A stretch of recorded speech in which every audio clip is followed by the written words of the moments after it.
মেয়ের বয়স 10-12 বছর, সাহাবীর বয়স 60 বছর, বিবাহ দিয়ে দিতেছে। সুবহানাল্লাহ। এখন আমাদের মাথায় এমন ভাবে নষ্ট করে ফেলছে, দীর্ঘ 50-60 বছরে media, electric media, print media, তারপরে যত রকম সাইট আছে, সোশ্যাল মিডিয়া, সব জায়গা দিয়েই বাল্য বিবাহ এবং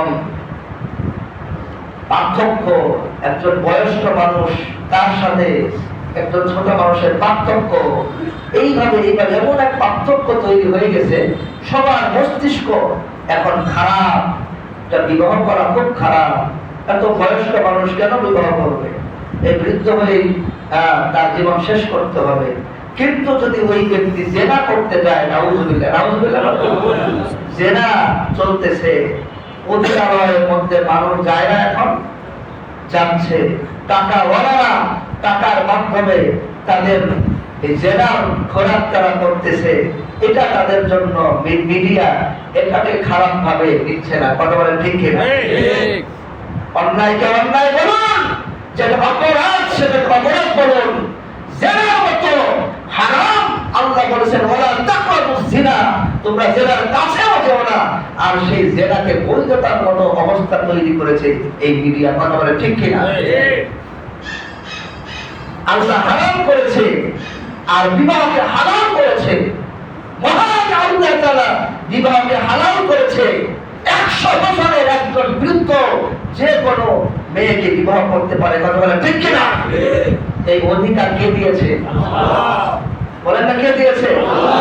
তোমার গায়ে এত কেন লাগে? বিশ্ব এই সোশ্যাল মিডিয়া কেন এত গায়ে লাগে? কারণ ওরা জানে মুসলমান যদি বিবাহের মতো হালাল পন্থায় সঠিকভাবে আদায়, তাহলে জেনা ব্যভিচার নষ্ট হয়ে যাবে, সমাজে শান্তি শৃঙ্খলা ফিরে আসবে। কথা বলেন ঠিক কিনা? বাল্য বিবাহ বন্ধ করতে পারো, আর বাল্য জেনাকে কেন বন্ধ করতে পারো না? কথা বলেন ঠিক কিনা? রমজান মাসেও বন্ধ করতে পারে না। বাল্য 18 বছরের নিচে এরা নাবালেগ, তারা 18 বছরের নিচে তো এদের সব শেষ হয়ে যাচ্ছে, এরা তো আর কুমারী থাকতেছে না। এটা গ্যারান্টি নিতে হবে সরকারের। কথা বলে ঠিক কিনা? যদি 18 বছরের আগে বিবাহ দেওয়া নিষেধ হয়, তাহলে 18 বছরের আগে জেনা বন্ধ করার সর্বাত্মক চেষ্টা সরকারকে নিতে হবে। কথা বলে ঠিক কিনা?